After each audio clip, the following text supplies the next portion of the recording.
And are you Ms. Sanchez? Yes. Did you understand in count 2, you're charged with possession of a controlled substance, penalty group 1, 4 grams to 200 grams? That's a second-degree felony. The range of punishment is anywhere from 2 to 20 years in prison and up to a $10,000 fine. Did you understand? Yes, ma'am. Did you understand if the court were to grant your application for deferred adjudication, if for any reason your deferred adjudication were revoked, the court could find you guilty and sentence you up to 20 years in prison and up to a $10,000 fine? Did you understand? Yes, ma'am. Next, I'm going to show you the plea bargain page. Did you review that page with your attorney and did you understand it? Yes, ma'am. According to the plea bargain agreement, the state is proceeding on count 2. This is a second-degree felony possession case, and the state's offering deferred adjudication. Watch the trade-off. Avoid a conviction now, but any slip revives the full 2 to 20 years. Keep an eye on the restitution and conditions. Twist incoming. Yes, ma'am. Next, I'm showing you outside the plea bargain agreement, the state is requesting that your deferred adjudication be for a term of 3 years. There be a TAP evaluation and 80 hours of community service restitution. Did you understand those are recommendations from the state and the court does not have to follow those recommendations? Yes, ma'am. Then to the offense is charged in count 2. How do you plead? Guilty, not guilty, or no contest? No contest. Are you proceeding with sentencing? Yes, Your Honor. Anything you wish to say on behalf of your client? Judge, Ms. Sanchez has been here. We looked at all the evidence. We discussed some of the motions to suppress that she accepted it. She's taking responsibility. We just ask that you follow the plea agreement, Judge. All right. Ms. Sanchez, are you employed? Not yet, ma'am. How are you supporting yourself? Right. I just recently I lost my apartment, so right now I am staying with a friend. Who is this friend? My friend Vivian.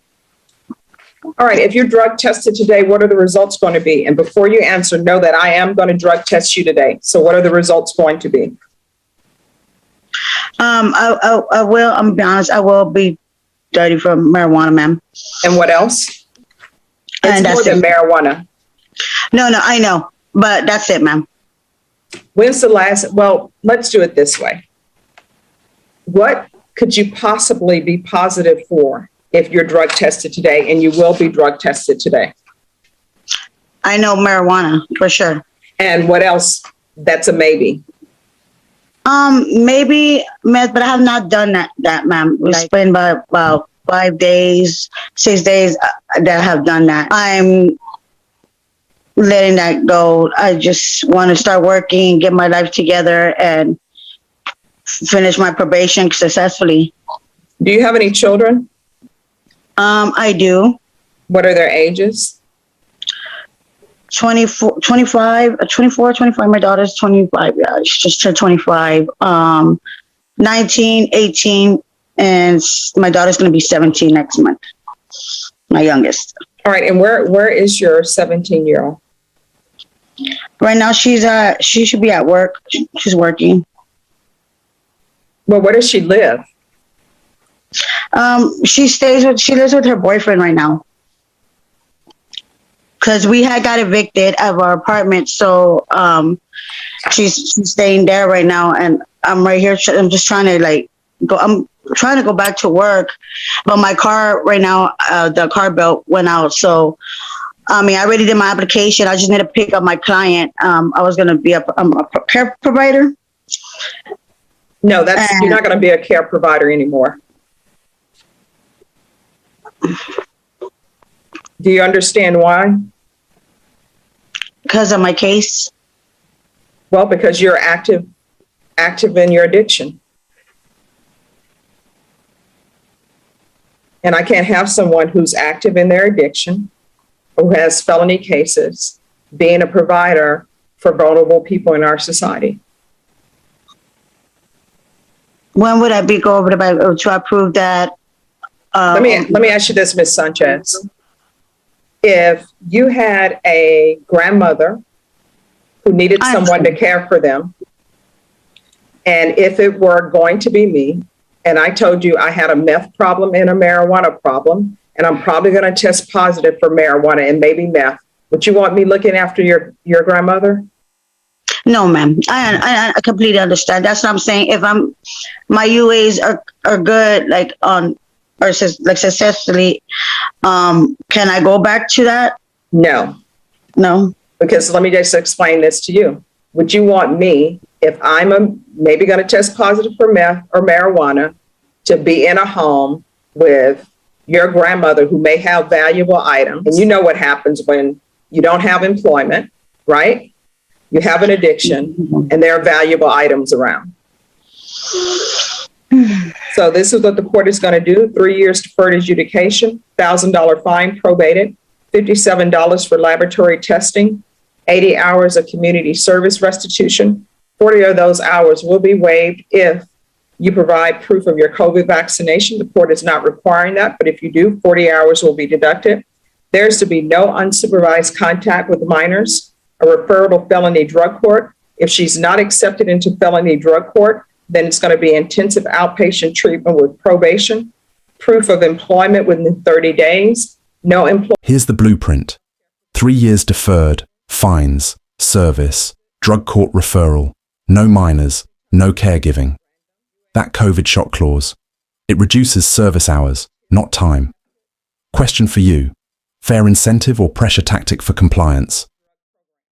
498, State of Texas versus Jacqueline C. Sanchez. Can I have parties announced for the record for the state? Daniel Escobar for the state of Texas. Defense? Inquiry for Jacqueline Sanchez, defendant, Your Honor. Are you Ms. Sanchez? Yes, ma'am. I'm going to show you what's entitled Motion to Enter Adjudication of Guilt and Revoke Community Supervision. Did you review that document with your attorney? Did you understand it? Yes. Are you the same Jacqueline C. Sanchez who was placed on deferred adjudication in 2021, CR 7498, for the offense of possession of a controlled substance, penalty group 1, 4 grams to 200 grams, on December 10th, 2021, for a period of 3 years? Is that you? Yes, ma'am. All right, state. Violated condition number 2, on or about the 12th day of February 2024 in Bexar County, Texas, the defendant, Jacqueline C. Sanchez, did then and there fail to submit to drug testing as directed by the court officer, supervision officer, and or duly authorized agent of the court in violation of condition number 2. How do you plead to that? True or not true? True, ma'am. Your Honor, state we resolve the violations. Any objection? No, Your Honor. Did you understand by pleading true to violation of condition number 2, the court could find it true, grant the motion, find you guilty, sentence you up to 20 years in prison and up to a $10,000 fine? Yes. Knowing that, do you still wish to plead true to violation of condition number 2? All right, you're whispering. Yes, ma'am. All right. Court will find violation of condition number 2 true. Is there a proposed agreement? Yes, Your Honor, is for 2 years TDC. That is our proposed agreement, Your Honor. All right, why should I give her the minimum? What has she done on probation? Judge, I can tell you that she did complete drug court. Unfortunately, she kind of fell short in reentry court. She had tons and tons of negative UAs. She had been working really, really hard. I believe that the underlying offense was 7 grams. So I know it's 4,200, but it was closer to the 4 than it was a 200. And Judge, she does have, I think, 139 days in jail. She just really just wants to put this behind her and move on with her life. She tells me she's been working for 2 years at the Tower of Americas. She's hoping they'll keep her job open for her, depending upon how, if you follow the recommendation, how long it takes for her to parole. She's got a house that she bought. Her kids are living in it. They've been paying the rent. She's hoping that will sustain itself on, but Judge just wants to put this behind her and move on. But she did do a significant amount of work on this probation. All right, do you want to raise your right hand for me, please? Do you solemnly swear and affirm the testimony you give will be the truth and nothing but the truth, so help you God?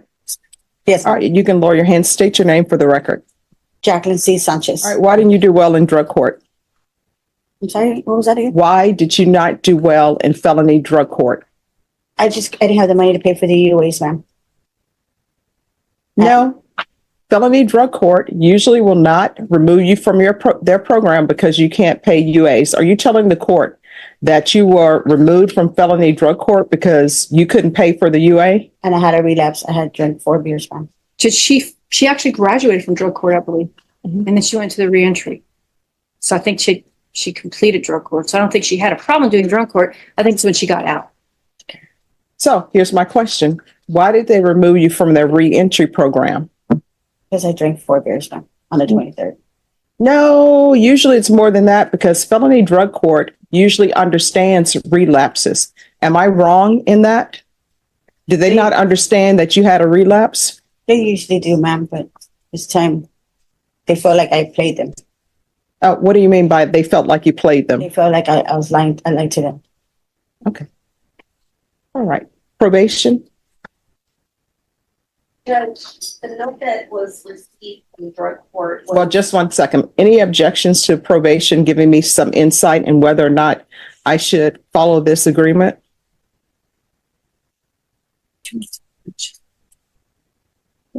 Okay. And also, they found on my phone that I was trying to get, methadone for a friend because he relapsed and he was trying to get clean. This is the turning point. Graduated drug court, but aftercare flagged alcohol relapses and texts suggesting drug sourcing. That shifts the judge's lens from recovery setbacks to community risk. Intent matters, but documented negotiations change the stakes dramatically. To the point. So you were in felony drug court in the reentry program and you were looking for drugs for other people. Judge, I think she was looking for methadone and possibly marijuana. She's not, the perfect probationer, but that's what she told me, Judge. I don't think it was. I made a mistake, Judge. I'm sorry about that. Nope, you made choices. They're not mistakes, they're choices. All right, is there anything else? Judge, again, we just ask that you consider the fact that she did spend a lot of time in drug court. She has been straightforward with you, I believe. And ask you to follow the state's recommendation of 2 years TDC. All right, and do you want me to hear from probation or no, counsel? Sure. No? I don't think my client's trying to hide anything, Judge. Okay. Probation? The information that was received from felony drug court was, she did finish the program successfully. However, during the aftercare portion. Outcome, revocation, 6 years TDCJ, therapeutic community recommended, credit for time served. Takeaway, deferred is mercy with teeth. Comply or the original 220 snaps back. What's your take on this ruling? Drop a comment, hit like, and subscribe for more dramatic courtroom moments.